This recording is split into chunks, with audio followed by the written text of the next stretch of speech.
put the bass on the track, on my face to the back like I'm taking a slap. I need a drink. Hello guys, welcome to our channel riveting commerce classes. Guys ये video redemption of debenture का 11th video है, जिसमें हम लोग पढ़ेंगे DRR और DI के बारे में, जो कि न्यू अमेंडमेंट पे बना हुआ है। New amendment as per amended on 16 August 2019। ठीक है, इससे पहले भी एक वीडियो 11th बन चुका है यही डीआरआर और डीआई के बारे में, लेकिन वो रूल 2014 कंपनीज रूल 2014 के अकॉर्डिंग है। ठीक है, ये जो वीडियो बना है ये बना है as per new rule 16 August 2019 को जो रूल बना था उसके अकॉर्डिंग है। इसमें हम लोग सेक्शन 71 क्लाउज 4 और कंपनीज एक्ट 2013 को पढ़ेंगे, rule 18 sub rule 7 clause B companies act 2014 को पढ़ेंगे। ठीक है, rule 18 sub rule 7 rule 18 sub rule 7 clause सी कंपनीज एक्ट 2014 को भी पढ़ेंगे। ठीक है, तो ये सब हम लोग इस वीडियो में कवर अप करेंगे। तो चलिए गाइस शुरू करते हैं इस वीडियो।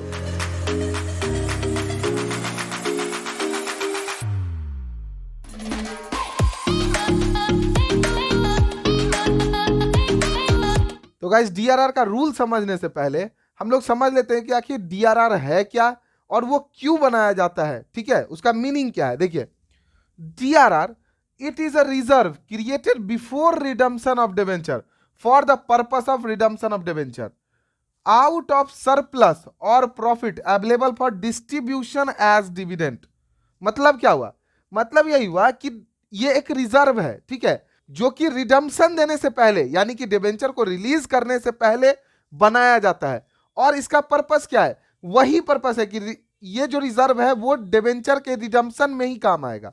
ठीक है, और ये बनता कहां से है? ये बनता है अवेलेबल, जो भी प्रॉफिट अवेलेबल होता है या जो भी सरप्लस अवेलेबल होता है शेयर होल्डर को डिविडेंड देने के लिए। ठीक है, जो डिविडेंड देने के लिए होता है उसी से हम लोग क्या करते हैं, ये बनाते हैं। ठीक है, डीआरआर उसी से बनाते हैं।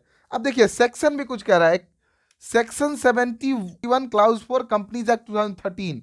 कंपनीज एक्ट 2013 के सेक्शन 71 में एकदम क्लियरली बोला गया है कि when a debenture are issued by a company this section prescribe that. देखिए, जब भी एक डिवेंचर इशू किया जाए, ठीक है, जब भी डिवेंचर इशू किया जाए एक कंपनी के द्वारा, तो ये सेक्शन क्या प्रिस्क्राइब करती है वो देखिए, that the company shall create a debenture redemption reserve. DRR account एक कंपनी को बनाना होगा, ठीक है, out of profit of the company available for payment of dividend. ठीक है, कहां से बनाना होगा? जो पेमेंट बाकी होता है ना, डिविडेंड मतलब जो पेमेंट जो देना है हम लोग को शेयर होल्डर को डिविडेंड के तौर पे। ठीक है, शेयर होल्डर को देना है डिविडेंड के तौर पे, उसमें से बनाना है। ठीक है, किस में से बनाना है? उसी में से रिजर्व बनाना है।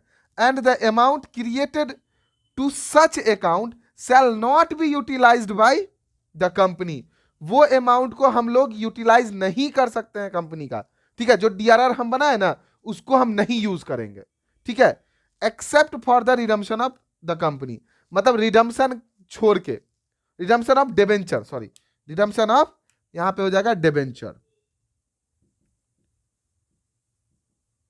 डिबेंचर। ठीक है, डिबेंचर रिडम्पशन ऑफ डिबेंचर मतलब रिडम्पशन ऑफ डिबेंचर, जब हम लोग डिबेंचर का रिडम्पशन देंगे ना, उसके अलावा हम लोग को वो रिजर्व को कहीं पे भी यूज नहीं करना है। ठीक है, hence it is a specific reserve can only be utilised, can only utilise DRR for redemption. ठीक है, ये एक क्या है? ये एक स्पेसिफिक रिजर्व हो गया, ये जनरल रिजर्व नहीं है। ठीक है, ये एक स्पेसिफिक रिजर्व है जो कि जिसको सिर्फ और सिर्फ हम लोग रिडम्पशन में ही यूज करेंगे। देखिए सेक्शन 71 कहता है यहां से यहां तक, ये आपको सेक्शन बोल रहा है, ये डीआरआर का डिफिनीशन हो गया। ठीक है, तो चलिए अब हम लोग पढ़ेंगे सेक्शन 71 तो पढ़ लिए। ठीक है, अब पढ़ेंगे rule 18 sub rule 7 clause B, एक कंपनीज रूल 2014। ठीक है, 14 के बाद लेकिन 19 जो अमेंडमेंट आया है उसके अकॉर्डिंग हम लोग पढ़ेंगे। ठीक है, तो गाइज अब हम लोग पढ़ेंगे rule 18 sub rule 7 clause B companies rule 2014, लेकिन जो उसका अमेंडमेंट आया है 19 अगस्त 2019 को, उसके अकॉर्डिंग हम लोग पढ़ेंगे। ठीक है, तो देखिए जो भी कंपनीज एक्ट था पहले, companies act section 71 sub clause 4 में क्या बताया गया था कि सिर्फ हमको डीआरआर बनाना जरूरी है, बस। उसमें कुछ भी नहीं बताया गया था कि कितना अमाउंट डीआरआर में ट्रांसफर करना है। जो भी ट्रांसफर का अमाउंट है वो इस रूल में हम लोग पढ़ेंगे, रूल 18 में। ठीक है, rule 18 sub rule 7 clause B में बताया गया है डीआरआर का अमाउंट। ठीक है, चलिए देखिए क्या क्या कह रहा है। सबसे पहले कह रहा है amount shall be transfer to DRR out of profit of company that are available for payment of dividend. वही सेम बात कि कहां से हम लोग को उठाना है, वहीं से जहां से डिविडेंड का पेमेंट होगा, पेमेंट के लिए जो पैसा बचा हुआ होगा वहां से हम लोग को क्या करना है, पेमेंट मतलब वहां से ही रिजर्व बनाना है। ठीक है, वो बात बोल रहा है। सेकंड में देखिए, सेकंड में है amount shall be transfer to DRR. क्या कितना अमाउंट ट्रांसफर होगा डीआरआर में, वो बी में बताया गया है। देखिए क्या क्या बताया गया है। सबसे पहले बताया गया all India financial institutions regulated by RBI. RBI के अंतर्गत जितना भी फाइनेंशियल इंस्टीट्यूशंस है, अभी तो फिलहाल 4 ही है, जैसे कौन कौन है, नबार्ड, ठीक है, और एक्सिम बैंक और नेशनल हाउसिंग बैंक,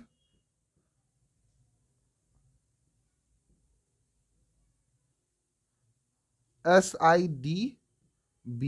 ठीक है, देखिए ये सब क्या है, ये सब फाइनेंशियल इंस्टीट्यूशंस है। NABARD, national bank of agriculture and rural development, ठीक है, import export bank, national housing bank, ये सब जितना भी बैंक है, ये सब क्या है, ये सब नेशनल फाइनेंशियल इंस्टीट्यूशन है। तो इस सब पे कोई भी डीआरआर नहीं बनेगा, याद रखिएगा, नो डीआरआर। ठीक है, कोई भी डीआरआर नहीं बनेगा। ठीक है, दूसरा क्या है, बैंकिंग कंपनीज, जो भी बैंकिंग कंपनी है, चाहे वो मतलब लिस्टेड हो, लिस्टेड बैंकिंग कंपनी, बोथ मतलब है कि पब्लिक इशू करे या फिर प्राइवेट इशू करे। इशू मतलब क्या हो रहा है कि शेयर डिवेंचर को वो पब्लिकली मार्केट में इशू करे या फिर प्राइवेटली। पब्लिकली और प्राइवेटली का नहीं समझ में आ रहा है, देखिए आई बटन पे लिंक आ रहा है, वो वाला वीडियो आप लोग जाके अगर देख लीजिएगा तो आप लोगों को समझ में आ जाएगा कि पब्लिक इशू और प्राइवेट इशू क्या है। ठीक है, अगर दोनों होगा, बैंकिंग कंपनी अगर होगा तो पब्लिक इशू हो या प्राइवेट इशू हो, उससे कोई मतलब नहीं है, डीआरआर नहीं बनेगा। ठीक है, नो डीआरआर, कोई भी डीआरआर इस सब बैंक में नहीं बनेगा। ठीक है, मतलब इस सब टाइप का अगर कोई भी कंपनी हो तो डीआरआर नहीं बनेगा। अदर फाइनेंशियल इंस्टीट्यूशंस, देखिए अदर फाइनेंशियल इंस्टीट्यूशंस में क्या है, ये बताया गया है सेक्शन 272। ठीक है, 2 sub section 72 companies act 2013, companies act 2013 में बताया गया है। ठीक है, इसके बारे में क्या बोला गया कि जो भी कंपनी है, जैसे कि LIC निधि कंपनी हो जाती है, तो निधि कंपनी जो है ना, ये चिट फंड टाइप का कंपनी होता है। निधि कंपनी मतलब है कि ये मेंबर्स के लिए काम करती है और मेंबर्स से ही काम करवाती है। ठीक है, मतलब मेंबर का पैसा मेंबर के लिए ही बेनिफिट में यूज करती है। तो इस सब टाइप का जो भी कंपनी है, अगर ये सब आरबीआई के अंतर्गत रजिस्टर्ड है, ठीक है, तब जाकर के ये सब कंपनी को भी डीआरआर नहीं बनाना है, नो डीआरआर, अगर ये आरबीआई के रूल रेगुलेशन के हिसाब से रजिस्टर्ड है तब। ठीक है, अदर फाइनेंशियल इंस्टीट्यूशंस, ठीक है, इसको भी नहीं डीआरआर बनाना है। ठीक, अब देखिए लिस्टेड कंपनी, लिस्टेड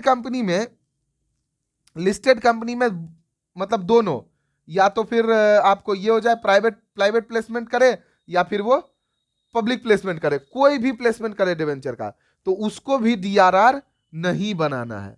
ठीक है, किसमें, अदर लिस्टेड कंपनी में, अदर लिस्टेड जो भी कंपनी होगा उसको भी डीआरआर नहीं बनाना है। ठीक, चाहे वो हाँ अदर लिस्टेड कंपनी हो, चाहे वो एनबीएफसी हो या फिर हाउसिंग मतलब HFCs हो। अगर वो लिस्टेड कंपनी है, एनबीएफसी है तब भी नहीं बनाना है, HFC है तब भी नहीं बनाना। एनबीएफसी मतलब हो गया नॉन बैंकिंग फाइनेंशियल इंस्टीट्यूशन, ठीक है, HFC हो गया नॉन हाउसिंग फाइनेंस कंपनीज। ये सब अगर दोनों भी है, लिस्टेड होगा, तो हम लोग को डीआरआर नहीं बनाना है, चाहे वो अदर लिस्टेड हो। मतलब लिस्टेड 3 टाइप का होगा, एक होगा एनबीएफसीज नॉन बैंकिंग कंपनीज, ठीक है, दूसरा होगा HFCs मतलब है कि हाउसिंग कंपनीज, और तीसरा अदर लिस्टेड कंपनी। तीनों में से तीनों किसी को भी डीआरआर नहीं बनाना है। ठीक है, अब देखिए एनबीएफसीज लिस्टेड में, अगर लिस्टेड में हम एनबीएफसी का बात करें तो उसमें आ जाता है आपको जैसे कि ये बजाज फाइनेंस। ठीक है, बजाज फाइनेंस इसमें आ जाता है लिस्टेड में। कौन, बजाज फाइनेंस हो गया, मुथूट फाइनेंस हो गया। ठीक है, ये सब क्या है, ये सब लिस्टेड एनबीएफसी में आ जाता है। ठीक, तो ये सब को भी हम लोग को क्या करना है, डीआरआर नहीं बनाना है। ठीक है, अब देखिए अनलिस्टेड कंपनी, लिस्टेड और अनलिस्टेड का मतलब जानते हैं ना, लिस्टेड मतलब हुआ कि वो कंपनी जो कि स्टॉक एक्सचेंज में अपना लिस्टिंग करा चुकी है, मतलब स्टॉक एक्सचेंज में जिसका शेयर लिस्टेड है वो लिस्टेड हुआ। अनलिस्टेड मतलब जिसका स्टॉक एक्सचेंज में लिस्टेड नहीं है, ठीक। तो जो भी लिस्टेड अनलिस्टेड कंपनी होगी वो सब प्राइवेट प्लेसमेंट ही करेगी डिवेंचर का, ठीक। तो देखिए अगर अनलिस्टेड कंपनी है, अनलिस्टेड कंपनी, ठीक, तो वो एनबीएफसी है और अगर एचएफसी है, एनबीएफसी का मतलब होता है नॉन बैंकिंग फाइनेंशियल इंस्टीट्यूशन, मतलब ऐसा कंपनी जो कि मतलब बैंकिंग काम नहीं करती, जो कि चेक इशू नहीं, मतलब जो कि विड्रॉ नहीं लेती होगी इससे पब्लिक से, समझ रहे बात। पब्लिक से क्या करती है, पेमेंट जमा करके नहीं रखती है। जैसे मान लीजिए अगर एसबीआई है, state bank of India, state bank of India में क्या है कि हम लोग जाते हैं पैसा जमा करते हैं, तो वो हो गया बैंकिंग कंपनी, ठीक है, मतलब वो फाइनेंशियल कंपनी और बैंकिंग कंपनी हो गया वो प्रॉपर। अब फाइनेंशियल कंपनी में क्या हो गया, जहां पे हम लोग पैसा जमा करते हैं मंथली इंस्टॉलमेंट ईएमआई में जैसे पैसा आता है, जैसे कि एलआईसी वगैरह हो गया, ठीक है, एलआईसी हो गया या फिर एलआईसी प्रीमियम जहां पे हम लोग जमा करते हैं, अब बाद में हम लोग को जाकर के पैसा मिलता है।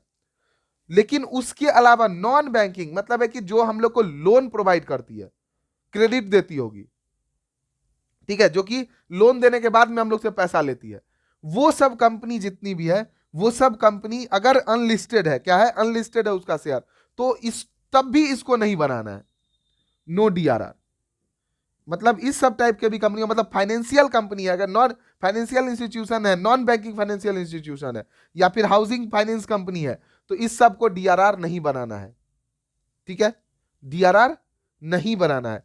Other listed company, other listed company मतलब जो फाइनेंस से रिलेटेड कंपनी नहीं है और लिस्टिंग भी नहीं अपना करवाया हुआ है, ठीक है, इस सब कंपनी को डीआरआर बनाना है, डीआरआर बनाना है न्यू रूल के हिसाब से 10% of outstanding debenture, outstanding debenture, ठीक है, आउटस्टैंडिंग डिवेंचर का 10% डीआरआर बनाना पड़ेगा। कितना, 10%। कब, आउटस्टैंडिंग डिवेंचर मतलब जितना डिवेंचर बचा हुआ है उसका 10% डीआरआर में होना चाहिए, ठीक है। और कब तक होना चाहिए, जिस डेट को हम लोग डिवेंचर को रिडम्पशन करेंगे उससे पहले बन जाना चाहिए, उससे पहले बन जाना चाहिए, ठीक है। और अगर मान लीजिए कि जैसे दो केस बनेगा, एक बनेगा कि हम एक ही बार में फुल पेमेंट कर दें, मतलब है कि लमसम में, ठीक है, क्या हम लोग करेंगे, लमसम में अगर हम लोग डिवेंचर का पेमेंट कर देते हैं एक ही बार में फुल पेमेंट, एक बार में पैसा दे दिए जाओ डिवेंचर होल्डर को। अगर अदर अनलिस्टेड कंपनी होगा, जो कि अदर अनलिस्टेड का मतलब हो गया जो कि एनबीएफसी नहीं है और एचएफसी नहीं है, अनलिस्टेड में, ठीक है, तो उसको हम लोग क्या करना होगा, लमसम में, लमसम में एक ही बार में हम लोग पेमेंट करना है उसको। अगर क्वेश्चन दिया है कि फलाने डेट को डीआरआर निकालिए, तब तो बहुत अच्छा, तब तो आपको क्वेश्चन के अकॉर्डिंग चलना है। लेकिन अगर क्वेश्चन में डेट नहीं दिया है कि किस दिन डीआरआर बनाए, तो हम लोग क्या करना है, जैसे मान लीजिए अगर हम 31 मार्च 2021 को, 31 मार्च 2021 को हमको क्या करना है, डिवेंचर को रिडीम करना है, तो इससे पहले, इससे पहले, इससे पहले वाले फाइनेंशियल ईयर में हम लोग को क्या कर लेना होगा, डीआरआर को दिखा देना होगा। यानी कि ऐसे समझ लीजिए 31 मार्च 2020 को हम लोग क्या करेंगे, डीआरआर दिखा देंगे अकाउंट्स में, ठीक है, क्योंकि इसके बाद अगर फाइनेंशियल ईयर बनाएंगे तो सेम डेट का डीआरआर हो जाएगा, ये पीएल अकाउंट में ट्रांसफर होता है ना, समझ रहे बात। और अगर मान लीजिए सेकेंड केस होगा, दूसरा केस, यानी कि draws of lots, draws of lots होगा, यानी कि इंस्टॉलमेंट, इंस्टॉलमेंट में अगर हम लोग रिडीम कर रहे होंगे शेयर को, किसमें, इंस्टॉलमेंट में शेयर सॉरी डिवेंचर को रिडीम कर रहे होंगे, उस केस में क्या होगा, उस केस में पहला फर्स्ट इंस्टॉलमेंट जो होगा, फर्स्ट इंस्टॉलमेंट से पहले हम लोग को डीआरआर बना देना है। अगर क्वेश्चन में नहीं दिया तो, क्वेश्चन में दिया तो बहुत अच्छा, समझ रहे बात, जिस दिन पहला इंस्टॉलमेंट देने वाले होंगे उससे पहले ही डीआरआर को हम लोग को कंप्लीट कर देना है। समझ में आ रहा है बात, क्लियर हो रहा है, ठीक है। तो उससे पहले ही हम लोग क्या करेंगे, डीआरआर क्रिएट कर देंगे इस डेट से पहले। अगर मान लीजिए एक इंस्टॉलमेंट, फर्स्ट इंस्टॉलमेंट है 31 मार्च 2021 को, तो 31 मार्च 2020 तक हम लोग को पूरा आउटस्टैंडिंग का 10% डीआरआर होना चाहिए। समझ रहे बात, क्लियर हो गया। तो चलिए अब हम लोग देखते हैं इसका जो अभी जो रूल बना है, अभी जो डीआरआर हम लोग बनाए हैं, ठीक है, तो डीआरआर का हम लोग जर्नल एंट्री देख लेते हैं कैसा है, ठीक है। जर्नल एंट्री के बाद फिर हम लोग रूल्स ही पढ़ें। तो गाइस चलिए अब हम लोग डीआरआर का जर्नल एंट्री देखते हैं कैसे जर्नल एंट्री बनेगा। देखिए जर्नल एंट्री में हम आपको क्या बोले थे कि डीआरआर कहां से बनाना है, डीआरआर को मैनेज कहां से करेंगे, या तो सरप्लस से या फिर जो प्रॉफिट अवेलेबल होगा किसके लिए, डिविडेंड देने के लिए, ठीक है। तो यानी कि वो क्या होगा, सरप्लस से मैनेज किया जाएगा डीआरआर को। डीआरआर एक रिजर्व है, रिजर्व है तो एक तरीके से क्या है, ये लाइबिलिटी हो जाएगा, है ना। तो एक तरीके से लाइबिलिटी होगा, तो लाइबिलिटी को हम लोग हमेशा क्या करते हैं, क्रेडिट करते हैं ना। तो टू डीआरआर अकाउंट क्रेडिट कर दिए, और ये पैसा आएगा कहां से, आएगा कहां से, सरप्लस से आ सकता है। तो अगर कोई सरप्लस होगा, सरप्लस होगा तो ठीक है, उस सरप्लस अकाउंट से हम लोग पैसा निकाल लेंगे। अगर सरप्लस नहीं होगा तो कोई जनरल रिजर्व होगा, कोई जनरल रिजर्व होगा, तो वहां से हम लोग क्या कर लेंगे, डेबिट कर लेंगे उसको। और अगर ये दोनों भी नहीं होगा तो कहां से निकालेंगे, पी एंड एल अकाउंट से, ठीक है, पी एंड एल अकाउंट से निकाल लेंगे पैसा, ठीक। और देखिए अमाउंट, जितना भी अमाउंट होगा डीआरआर का, जो अमाउंट हम कैलकुलेट आपको करने का तरीका बताया ना अभी, तो उसमें से 10% जो होगा, जो भी अमाउंट निकालना होगा, वो अमाउंट निकाल करके यहां पे अमाउंट लिख देंगे और डीआरआर को क्रेडिट कर देंगे, ठीक है। ये हो गया मेरा जनरेट, क्या हो जाएगा, being the amount transfer to DRR, ठीक है। ये हो गया, ये हो गया मेरा डीआरआर क्रिएट करने का एंट्री, ठीक है। डीआरआर तो आप क्रिएट कर लीजिएगा, कर लिया आराम से क्रिएट। अब क्रिएट करने के बाद क्या होगा, हम लोग डिवेंचर का रिडम्पशन कर देंगे, ठीक। डिवेंचर को रिडम्पशन इजीली कर दिए। अब जब रिडम्पशन कर दिए डिवेंचर का, उसके बाद क्या करेंगे, उसके बाद तो ये डीआरआर पता चला बैलेंस शीट में पड़ा रहेगा, है ना, लाइबिलिटी साइड में बैलेंस शीट के, क्योंकि डीआरआर क्या है, लाइबिलिटी है, तो ये लाइबिलिटी साइड में बैलेंस शीट के पड़ा रहेगा, ठीक। तो अगर हम इसको खत्म नहीं करेंगे डीआरआर को, तो पता चला ये फालतू का, क्योंकि हम इसको यूज भी नहीं कर सकते किसी में, और जिस डिवेंचर में हमको यूज करना था वो डिवेंचर भी हम रिडीम कर दिए, है ना। तो इसको हम लोग क्या करेंगे, इसको हम लोग जैसे ही अकाउंट, मतलब ये हो जाएगा मेरा, मतलब है कि जैसे ही डीआरआर इसको पेमेंट हम लोग कर दिए, ठीक है, रिडम्पशन दे दिए। अब ये डीआरआर को हम लोग क्या करेंगे, रिडम्पशन देने के बाद, ठीक है, उससे पहले नहीं, रिडम्पशन देने के बाद हम लोग क्या करेंगे, इस डीआरआर को आराम से, जो ये क्रेडिट हो रखा था उसको हम लोग डेबिट कर देंगे और टू जनरल रिजर्व में भेज देंगे।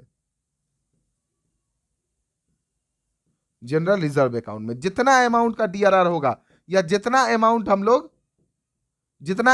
का हम लोग रिडम्पशन दे दिए, ठीक है, जितना अमाउंट का शेयर डिवेंचर को हम लोग रिडम कर दिए, जितना अमाउंट का रिडम कर दिया, उसके अकॉर्डिंग हम लोग उसके लिए जितना रिडम्पशन बना के रखे थे, मतलब डीआरआर जितना बना के, रिजर्व जितना बना के रखे थे, उस अमाउंट को ही हम लोग यहां पे निकाल करके ट्रांसफर करेंगे, ठीक है। और इसमें क्या होगा, being DRR transfer to general reserve, ठीक है। आराम से ये समझ गए, इसमें कोई दिक्कत नहीं है। ये डेट होगा, ये डीआरआर रिडम्पशन देने से पहले बनेगा और ये रिडम्पशन देने के बाद बनेगा, ठीक है। हाँ, तो ये हो गया जनरल एंट्री, ठीक है। लेकिन अब जो है डीआरआर जो बना लिए, यहां पे जो डीआरआर बनाएंगे, और उसके बाद क्या करेंगे, रिडम्पशन तो देंगे बाद में, रिडम्पशन के बाद ही ये एंट्री होगा। तो जब तक डीआरआर रहेगा तब तक हम कहां बोले थे रहेगा, रहेगा ये बैलेंस शीट में, बैलेंस शीट के लायबिलिटी साइड में। लेकिन लायबिलिटी साइड में कहां पे, ये लायबिलिटी साइड में शेयर होल्डर फंड के नीचे सब हेड में reserve and surplus, reserve and surplus के अंदर में डीआरआर दिखेगा, डिवेंचर रिडम्पशन रिजर्व हम लोग इतना रुपया जमा करके रखे हुए हैं। समझ रहे बात, क्लियर हो रहा है। चलिए अब हम लोग क्या पढ़ते हैं, DRI. DRI debenture redemption investment. DRI का जो गाइस रूल है वो है रूल 18 सब रूल 7 और क्लाउज सी में बताया गया है। एज पर न्यू अमेंडमेंट हम आपको पढ़ा रहे हैं, क्या न्यू अमेंडमेंट 16 अगस्त 2019 को जो आया था, ठीक है। देखिए क्या कहा गया, इसमें कहा गया है companies that are to redeem debenture except the exempted company, जो भी कंपनी को एग्जेम्प्ट किया गया है उसको छोड़ करके shall invest an amount not less than 15%, क्या है, not less than 15% of nominal face value of the debenture. जितना का डिवेंचर है, डिवेंचर का जो नॉमिनल फेस वैल्यू है उसका 15% से कम नहीं, मतलब कम से कम 15%, to be redeemed by 30th March of next year in the specified security on or before 30th April of current year. कहने का मतलब है कि अगर मान लीजिए कि आपको 31 मार्च 2021 को डिबेंचर रिडीम करना है, ठीक है, 31 मार्च 2021 को डिबेंचर रिडीम करना है, तो आपको इससे पहले वाले ईयर में, मतलब इसके फाइनेंशियल ईयर में, यानी कि 30 अप्रैल 2020 से पहले पहले, इससे पहले पहले आपको क्या करना है, 15% कम से कम डीआरआई में आपको खर्च करना है, मतलब इन्वेस्टमेंट आपको करना है, ठीक है, इन्वेस्टमेंट करना है। और किस कंपनी को नहीं करना है, जो कंपनी एग्जेम्प्टेड है, तो वो भी हम आपको बता देंगे कौन कौन कंपनी एग्जेम्प्टेड है, ठीक है। ये डेट समझ गया ना। मान लीजिए कि डिवेंचर रिडीम करना है कब, 31 मार्च 2021 को। जितना डिवेंचर रिडीम करना है, पूरे डिवेंचर नहीं, जितना डिवेंचर रिडीम करना है, तो जितना डिवेंचर रिडीम करना होगा उसी का 15%, यानी कि 30 अप्रैल से 20 से पहले पहले 2020 से पहले पहले हम लोग क्या कर लेना होगा, इन्वेस्टमेंट उसके लिए करके रखना होगा, ठीक है। क्या करना होगा, इन्वेस्टमेंट रखना होगा, टू बी रिडीम, ठीक है। चलिए देखिए एग्जेम्प्टेड कौन कौन कंपनी है, सो देखिए यहां पे लगभग हम सारा कंपनी का नाम लिख दिए, ठीक है। देखते जाइए, all India financial institution regulated by RBI, RBI से जो रेगुलेटेड है, तो इसको तो नहीं बनाना है, ठीक है, कोई भी इसको डीआरआई नहीं बनाना है, ठीक है, क्योंकि ये तो सर्वे सर्वा है, ठीक। चलिए बैंकिंग कंपनी, बैंकिंग कंपनी को भी इन्वेस्टमेंट नहीं करना है। जब बैंकिंग कंपनी खुद ही दूसरे से इन्वेस्ट करवाता है अपने में, तो वो क्यों दूसरे जाएगा इन्वेस्ट करने के लिए, समझ रहे बात। Other financial institutions, other financial institutions को भी नहीं बनाना है, ठीक है। अब देखिए लिस्टेड कंपनी, लिस्टेड कंपनी, ठीक है, लिस्टेड कंपनी में फिर 3 कंपनी आएगा, कौन कौन, एनबीएफसी, एचबीएफसी और अदर लिस्टेड कंपनी। तीनों से तीनों, चाहे लिस्टेड कंपनी आप प्राइवेट प्लेसमेंट हो या फिर क्या हो, ये मतलब पब्लिक प्लेसमेंट हो डिवेंचर का, कोई भी हो, पब्लिक इशू हो या फिर प्राइवेट प्लेसमेंट इशू हो, कोई भी हो, इसमें बनाना पड़ेगा, यस यस बनाना पड़ेगा, समझ रहे बात, बनाना पड़ेगा, लिस्टेड कंपनी को बनाना पड़ेगा, ठीक। अब देखिए अनलिस्टेड कंपनी, अनलिस्टेड कंपनी है तो ये प्राइवेटली इशू करेगी डिवेंचर, ठीक है, प्राइवेटली इशू करेगी, तो एनबीएफसी को नहीं बनाना है, एनबीएफसी और एचएसबीसी को क्या करना है, ये दोनों कंपनी डिवेंचर डीआरआई नहीं बनाएगी, ठीक है। एनबीएफसी मतलब नॉन बैंकिंग फाइनेंशियल कंपनीज, ठीक, एचएफसी मतलब हाउसिंग फाइनेंस कंपनीज, ये दोनों को नहीं बनाना है, समझ रहे बात। लेकिन इस दोनों के अलावा जो लिस्टेड कंपनी है, इस दोनों के अलावा जो नॉर्मल अनलिस्टेड कंपनी है, नॉर्मल अनलिस्टेड कंपनी, ठीक है, उसको डिवेंचर बनाना पड़ेगा, मतलब उसको डीआरआई बनाना पड़ेगा, समझ रहे बात। तो ये आपको पूरी समझ में आ गया कौन कौन कंपनी एग्जेम्प्टेड है, किस डेट को बनाना है, ये पूरा समझ में आ गया ना। अब देखिए अब हम लोग क्या करेंगे, अब हम लोग इसका समझेंगे कि आखिर जो इन्वेस्टमेंट करेंगे तो वो इन्वेस्टमेंट कहां करेंगे, उसके बारे में भी स्पेसिफाई किया गया इसमें, ठीक है। तो वो हम लोग अब इसके बाद देखते, तो चलिए अब जो है सो आखिर हम लोग इन्वेस्टमेंट तो कर लेंगे, ठीक है, इन्वेस्टमेंट का पैसा जमा कर लेंगे, 15% निकाल लेंगे, लेकिन आखिर इन्वेस्टमेंट करेंगे कहां, मेन ये बात होती है। तो देखिए उसके लिए भी रूल्स रेगुलेशन कुछ बने हुए हैं। उसके लिए रूल यही है कि पहले, सबसे पहले, in a deposit with any scheduled bank, हम किसी भी शेड्यूल्ड बैंक में उसको डिपॉजिट करा देंगे, फ्री फ्रॉम एनी चार्ज, कोई भी चार्ज उस पर लाइबल नहीं होना चाहिए, ठीक है। दूसरा, an encumbered security of central और स्टेट गवर्नमेंट, इनकम्बर्ड का मतलब होता है फ्री फ्रॉम बर्डन, कोई भी बर्डन उस पर लाइबल नहीं होना चाहिए, ठीक है। और ऐसा सिक्योरिटी सेंट्रल या फिर स्टेट गवर्नमेंट का हम लोग परचेज कर लें, ठीक। दूसरा करा an unencumbered security mentioned in sub clause A to D and E of section 20 of Indian Trust Act 1882, Indian Trust Act 1882 में जो सब क्लाउज मतलब section 20 sub clause A to D and E में जो भी security है, उसी सब security में हम इन्वेस्ट कर सकते हैं, ठीक है। वो सब हम आपको बताएंगे। जैसे देखिए ए जो है, ए है कोई भी सिक्योरिटी होना चाहिए सेंट्रल या स्टेट गवर्नमेंट का। बी में है कि मेंबर ऑफ पार्लियामेंट, मतलब पार्लियामेंट से ऑथोराइज होना चाहिए, कोई भी ऐसा सिक्योरिटी जो कि चार्ज्ड बाय, यानी कि सिक्योर बाय होना चाहिए किसके, member of parliament of UK, ठीक है, पार्लियामेंट ऑफ यूके के पार्लियामेंट से बी में है। कोई भी अगर सिक्योरिटी चार्ज्ड होगा तो, उससे अगर चार्ज्ड होगा तो, ठीक है। सी में है रेलवे, क्या है सी में, रेलवे, रेलवे का कोई भी सिक्योरिटी होगा तो, ठीक है, रेलवे का सिक्योरिटी होगा तो उसको आराम से कर देंगे। डी में है कि कोई भी सिक्योरिटी सेंट्रल एक्ट से पास होना चाहिए। क्या चीज से होना चाहिए? सेंट्रल एक्ट से पास। अगर सेंट्रल एक्ट से अगर पास होगा तो फिर वो सिक्योरिटी किस में आएगा?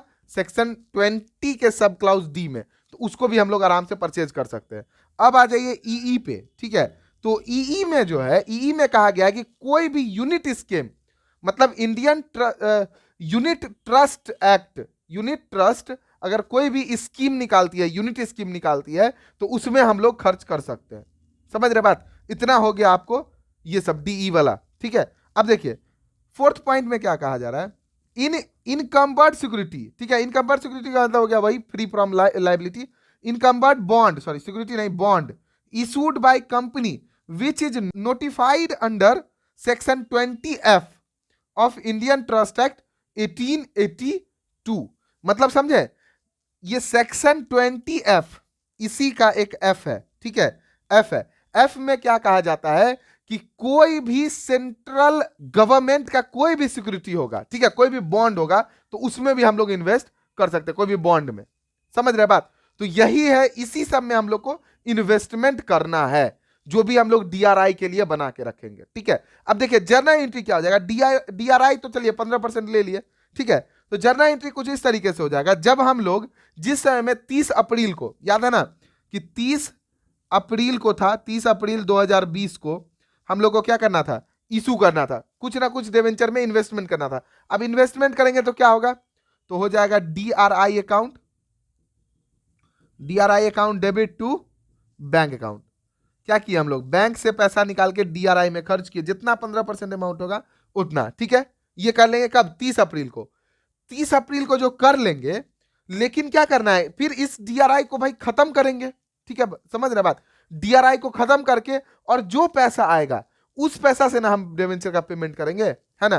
तो डिवेंचर पेमेंट जिस दिन हम लोग को करना है, जिस दिन हम लोग को रिडम्पशन करना है, ठीक उसी दिन हम लोग क्या करेंगे? इस डिवेंचर को खत्म करेंगे, मतलब इस डिवेंचर को जाके इनकैश कर लेंगे। समझ रहे हैं? इसमें आपको जो भी इंटरेस्ट भी मिलेगा, वो इंटरेस्ट भी आपका प्रॉफिट हो जाएगा, ठीक है। और अगर उस पर कुछ टीडीएस भी लगेगा, कुछ हो सकता है कि टैक्स कट करके आए, तो उसका भी हम लोग जर्नल एंट्री आराम से उसी में कर लेंगे, ठीक है।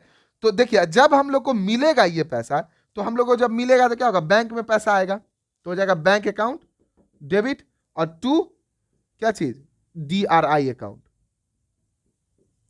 ठीक है। जो भी अमाउंट आएगा उस अमाउंट से, अगर इसमें इंटरेस्ट होगा तो यहाँ पे इंटरेस्ट जुड़ जाएगा और इसमें वो अमाउंट ऐड हो जाएगा। समझ रहे बात? टीडीएस कटेगा तो फिर टीडीएस यहाँ पे कट जाएगा आराम से। समझ रहे ना बात? तो इसी तरीके से हम लोग क्या करना है, आराम से पूरा डीआरआई न्यू तरीके से डीआरआर डीआरआई, जिसमें हम सेक्शन 71 का 4, सेक्शन 71 सब clause 4 companies act 2013, rule 18 sub rule 7 clause B companies rule 2013, जो कि 2014, जो कि अमेंडमेंट कब किया गया? अमेंडमेंट किया गया 2019 को, ठीक है। 16 अगस्त 2019 को जो अमेंडमेंट किया गया, उसके अकॉर्डिंगली पूरा सी भी, मतलब डीआरआर डीआरआई सब हम इस वीडियो में कंप्लीट कर दिए। जर्नल एंट्री भी हो गया, ठीक है। इस टॉपिक से रिलेटेड आप जाके आराम से घर पे क्वेश्चंस बनाइए। किसी भी तरीके का प्रॉब्लम आता है तो मुझे फेसबुक, इंस्टाग्राम, ट्विटर, व्हाट्सएप, कहीं पे भी आप मुझे मैसेज करके आराम से वो क्वेश्चन पूछ सकते हैं। जैसे ही हम फ्री होंगे आपको उसका रिप्लाई मिल जाएगा। और अगर अभी तक इस वीडियो को लाइक नहीं किया तो जल्दी से इस वीडियो को लाइक कीजिए, ज्यादा से ज्यादा इस वीडियो को शेयर कीजिए। और अगर आप इस चैनल पर नए हैं तो सब्सक्राइब करें, रिवीटिंग कॉमर्स क्लासेस सब्सक्राइब करने के साथ ही घंटा बजाना ना भूलें।